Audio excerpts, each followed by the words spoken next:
তো বন্ধুরা, আজকের বিষয় ইতিহাস থেকে pigeon movement and tribal movement, কৃষক বিদ্রোহ ও উপজাতি বিদ্রোহ। প্রথমে কৃষক বিদ্রোহ। প্রথমে লিখবে বিদ্রোহ কোথায় কখন হয়েছিল, তারপর সেই আন্দোলনের সঙ্গে জড়িত ব্যক্তিদের নাম। নীল বিদ্রোহ বাংলা 1859, বিষ্ণুচরণ বিশ্বাস, দিগম্বর বিশ্বাস ও রফিক মণ্ডল।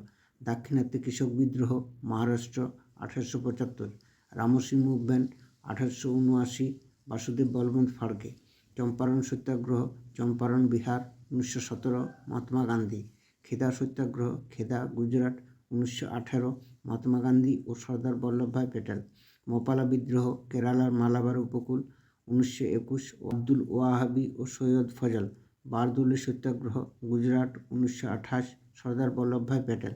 তেভাগা আন্দোলন বেঙ্গল 1949, কম্পুরন সিং, নিয়ামত আলী ও চারু মজুমদার। এরপর উপজাতি বিদ্রোহ। ফরাজি আন্দোলন বাংলা 1638, হাজি শরীয়ত উল্লাহ। সন্ন্যাসী ও ফকির বিদ্রোহ ঢাকা, দিনাজপুর, মালদা, ফরিদপুর 1763, মজনু শাহ, ভবানী পাঠক ও আলী চিরাগ।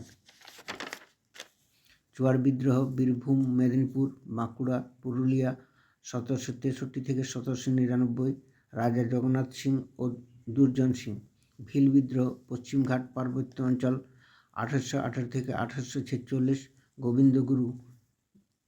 কোল বিদ্রোহ রাঁচি, সিংভূম, হাজারিবাগ, মানভূম 1831 থেকে 1832, বুদ্ধ ভগত ও জোয়া ভগত। পলিগার বিদ্রোহ কারনুল 1846, নরসিংহ রায়। সাঁওতাল বিদ্রোহ ভাগলপুর ও রাজমহল বিহার 1855 থেকে 1856, সিধু কানু চাঁদ ভৈরব।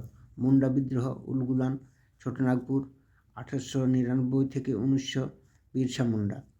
পাবনা বিদ্রোহ বাংলা 1870, ঈশ্বর রায়। এক্কা আন্দোলন উত্তরপ্রদেশ 1921, মাদারি কাশি। ওয়াহাবি আন্দোলন বাংলা তিতুমির, মীর নিসার আলী। তো এটাই ছিল এই বিষয়।